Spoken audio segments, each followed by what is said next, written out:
मीठा और अत्रय कर्म का दो कर्म दही, लेकिन कितना शगुन के रूप में? वो आधा चम्मच, एक चम्मच। साधु को आहार में भी मीठा देने से सातवां वेदनीय कर्म आता है। आप लोगों ने कहानी सुनी होगी श्री कृष्ण जी की। उन्होंने तीर्थंकर प्रकृति का वध किया। सब लोग जानते हैं क्या? भविष्यकालीन 24वीं में कौन से नंबर के? 16वें नंबर के तीर्थंकर जैन धर्म के अनुसार श्री कृष्ण जी बनेंगे। अभी वर्तमान में कौन है? शांतिनाथ भगवान।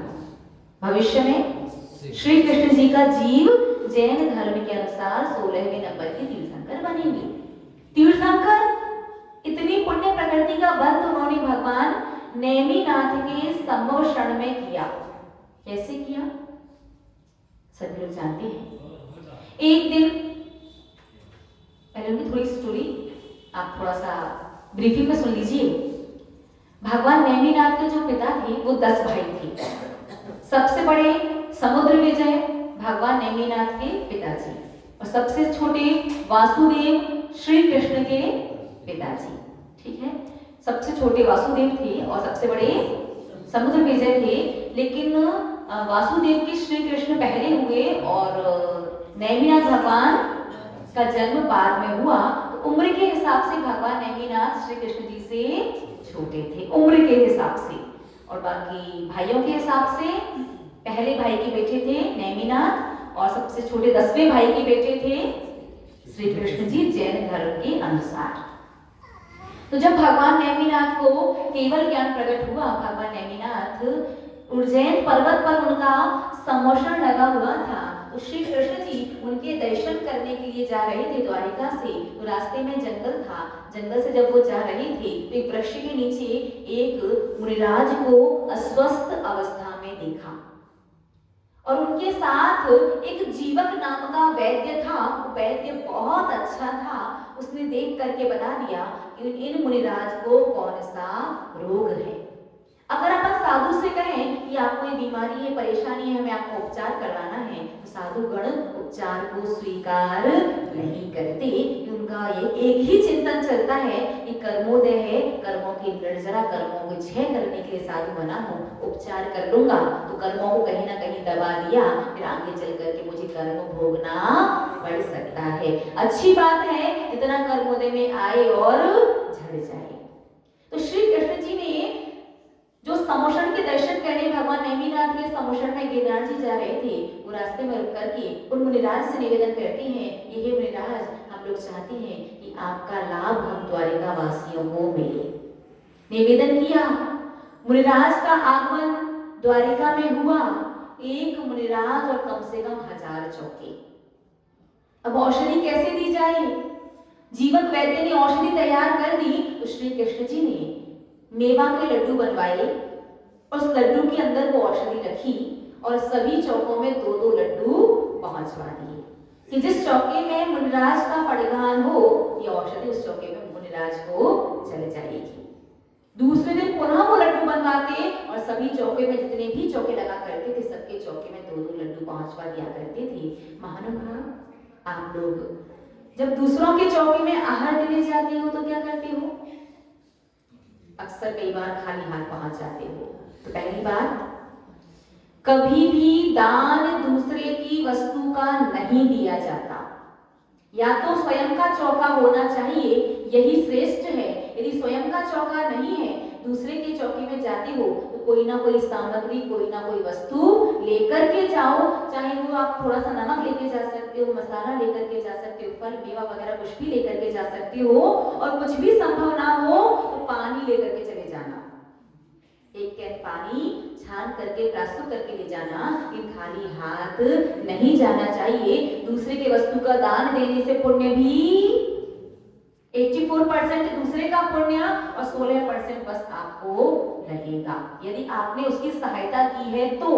और अगर जाकर के अव्यवस्था की है तो पाप के भी भागीदार बन सकते हैं। हमेशा जिसका भी चौका है उस चौके वाले से पहले पूछना चाहिए कि हमें आहार देना है, आपके चौके में आ जाए क्या, और उसके बाद कोई ना कोई सामग्री लेकर के जाए। अब होता क्या है, यदि फल मेवा वगैरह आप लोग लेकर के जाते हैं, साधु को दिखाया, चला तो ठीक और नहीं चला तो डब्बा वापस आ जाता है, आता है ना। तो आपकी वस्तु भले ही ना चली हो, आपने यदि चौके की वस्तु भी चलाई है तो बदले में अपनी सामग्री चौके में छोड़ करके आना चाहिए। वापस लेकर के आ जाओगे तो आपको पुण्य आपके दान का नहीं मिलेगा। ठीक है, सबकी सामर्थ्य के अनुसार भले ही थोड़ा ले जाओ चलेगा, लेकिन खाली हाथ नहीं जाना चाहिए। श्री कृष्ण जी का देखिए कि वो प्रत्येक चौके में 2-2 लड्डू प्रतिदिन पहुंचाया करते थे। ऐसा नहीं करते कि आपके चौके में आ गया ठीक है, बाकी चौके वाले वापस कर दो, नहीं, डेली नए बनवाते और 2-2 लड्डू औषधि रख करके प्रत्येक चौके में पहुंचवाया करते थे। धीरे धीरे उन साधु को स्वास्थ्य लाभ हुआ। स्वास्थ्य लाभ होने के बाद जब वो समोषण में गए और भगवान की दिव्य ध्वनि सुनी, वहां जाकर के भगवान के चरणों में उन्होंने तीर्थंकर प्रकृति का बंद कर लिया। वो तीर्थंकर प्रकृति तो उनकी विशुद्धि विशेष से बंद हुई थी, लेकिन तीर्थंकर प्रकृति के योग्य पुण्य कहां से आया, एक दिगंबर साधु को औषधि प्लस मीठे में रख करके चलाई थी। वैसा साता वेदनीय कर्म उदय में आया कि सबसे पुण्य प्रकृति तीर्थंकर प्रकृति का बंध श्री कृष्ण जी ने भगवान नेमिनाथ के चरणों में किया। अभी वो अन्यत्र गति में है, फिर वहां से आकर के जैन धर्म अनुसार भविष्य काल की 24वीं में 16वें नंबर के तीर्थंकर बनेंगे। तो निश्चित रूप से आप लोग तो तीर्थंकर प्रकृति का बंध भले ही ना कर पाओ, लेकिन साधु को यदि अपने हाथ से मीठा बना करके आप चलाते हैं, इसमें ये बात ध्यान रखना फिर कि साधु जितना मीठा ले उसी हिसाब से तब जिद करने लग जाओ कि भैया साधु को मीठा चलाने से साता वेदनी आता है। साता वेदनी यानी बीमारी में अगर पानी भी पियोगे तो पानी भी औषधि का काम कर दे। पैरों में तकलीफ है, उठने बैठने के चलने की मनाही की है, और यदि साधु को आहार देने के लिए जा रहे हैं, मीठा में चलाया तो साता वेदनी ऐसा आया, उठना बैठना तो छोड़ो, संबे शिखर जी गिरनार जी की यात्रा पैदल करके आ जाओ। इतना तक साता वेदनीय कर्म साधु को मीठा देने से आ सकता है। लेकिन ध्यान रखना, मीठा भी किसने बनाया हो, स्वयं ने ही शुद्ध बनाया हो, दूसरे की द्रव्य से नहीं, स्वयं की द्रव्य से बनाया हो। और साधु ले तो ये तो पता था कुछ और नहीं चलाएंगे, मीठा ही देंगे, ऐसा नहीं है। साधु को एक अंजलि में आप जल भी देते हैं तो बहुत विशेष पुण्य का पद करती हैं। लेकिन यदि आपको लगता है विशेष असाता वेदनीय कर्म का उदय है तो स्वयं भी मीठा खाओ, लेकिन एक लिमिट में खाना, नहीं तो डायबिटीज मिल जाए। एक लिमिट में स्वयं भी मीठा खिलाओ, खाओ, दूसरे को भी खिलाओ। साधु को अंजलि में देने का मौका मिले तो थोड़ा सा मीठा साधु को भी दो, शुद्ध अपनी सामग्री से बना करके। साता वेदनीय कर्म होने में आता है। साता वेदनीय कर्म इस भाव में आपकी अनुकूलता तो बनाएगा ही, और साथ में ही आपको पर भाव में केवली बना करके मोक्ष तक की प्राप्ति करा सकता है। तो आज समय पूर्ण हुआ। तो आज अपन ने थोड़ा सा यहाँ वहां से समझ लिया। आप बस 2 बातें समझ गए ना कि 8 कर्मों में वर्तमान में सबसे प्रबल कौन से कर्म का उदय, अंतराय का और असाता वेदनी। असाता वेदनी यानी प्रत्येक कार्य के पीछे दुख का एहसास ज्यादा, चाहे खाना है, पीना है, उठना है, सोना है, कमाना है, कोई भी कार्य करना हो, सुख तो आता है, तो सेटिस्फेक्शन नहीं, संतुष्टि नहीं और मानसिक शांति नहीं।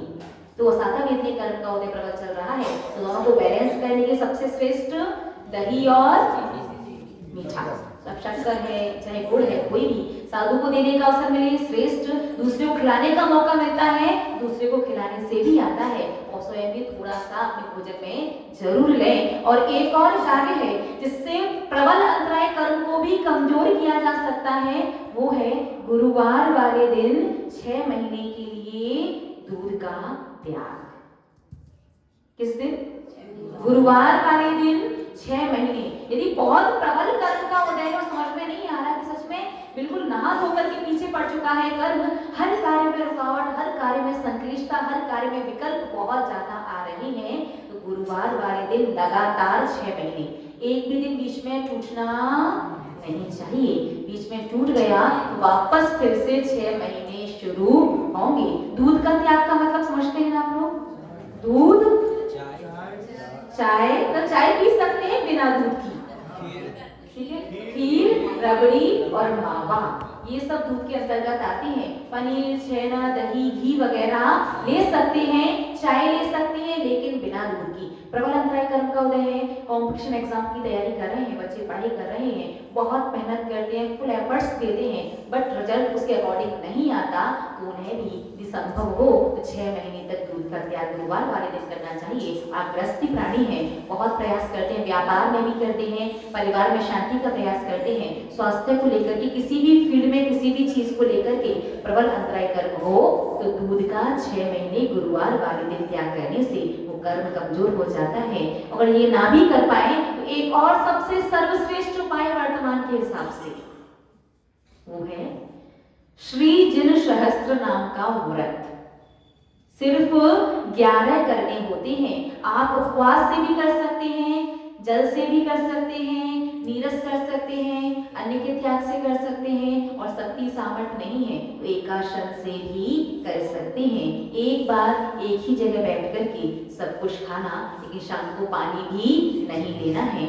जिन सहस्त्र नाम की पूजन, जिन सहस्त्र नाम की जाप और जिन सहस्त्र नाम की पूजन और जाप नहीं कर सकते, भगवान आदिनाथ की पूजन, यदि आपको नाम मिले सहस्त्र नाम की पूजन तो भगवान आदिनाथ की पूजन और भगवान आदिनाथ की जाप लगा करके भी इन 11 व्रतों को पूरा किया जा सकता है। सहस्त्र नाम के व्रत जो हैं, सहस्त्र नाम का पाठ भी 6 महीने तक यदि कोई लगातार करता है उसका अंतराय कर्म भी कमजोर हो जाता है। इसका लाइव एग्जाम्पल हम हैं कि 12.5 वर्ष की उम्र में जब हम पूर्णतया गृह त्याग करके संघस्थ होने वाले थे तो उतना आसान नहीं था सफर गृहस्थ से संसारी से संघस्थ होने वाला। तो समय जब कोई रास्ता, कोई मार्ग नहीं दिखा तो हमने जिन सहस्त्र नाम के व्रत किए और सिर्फ 2 हमारे उपाय थे। जब उपवास सिंपल पानी से थे, 2 ही हमारे व्रत उपाय थे। तीसरे व्रत में तो परिवारजन खुद हमें सब लोग, पूरी फैमिली जो है वो बड़ी माता जी के पास छोड़ करके गई थी, तो हमने खुद प्रत्यक्ष इसका प्रतिफल मिलते हुए देखा है। और एक नहीं अनेकानेक उदाहरण ऐसे वर्तमान में उपलब्ध हैं। आचार्य श्रेष्ठ श्री विद्यासागर जी महाराज भी जब भी उनके कोई संघस्थ हुआ करता था, कोई त्यागव्रती गृह त्याग करके संघ में प्रवेश करने का इच्छुक हुआ करता था, तो सर्वप्रथम उसे 6 माह के लिए जिन सहस्त्र नाम पाठ का ही उपदेश दिया करते थे। जिन सहस्त्र नाम का व्रत या जिन सहस्त्र नाम स्तोत्र का पाठ वर्तमान में अंतराय कर्म के लिए प्रबल फलदायी है। महानुभाव, समय पूर्ण हुआ। आप सभी लोग क्या 12.5 साल की उम्र में बैरागन क्या नहीं हुआ? हाँ, समय आने पर वह भी बताएंगे। आज तो समय पूर्ण हुआ है। हाँ, द्रव्य चढ़ा दी क्या? चढ़ा दिया ना, चढ़ा दीजिएगा। फिर शाम को प्रायश्चित और नियम एक साथ, ठीक है।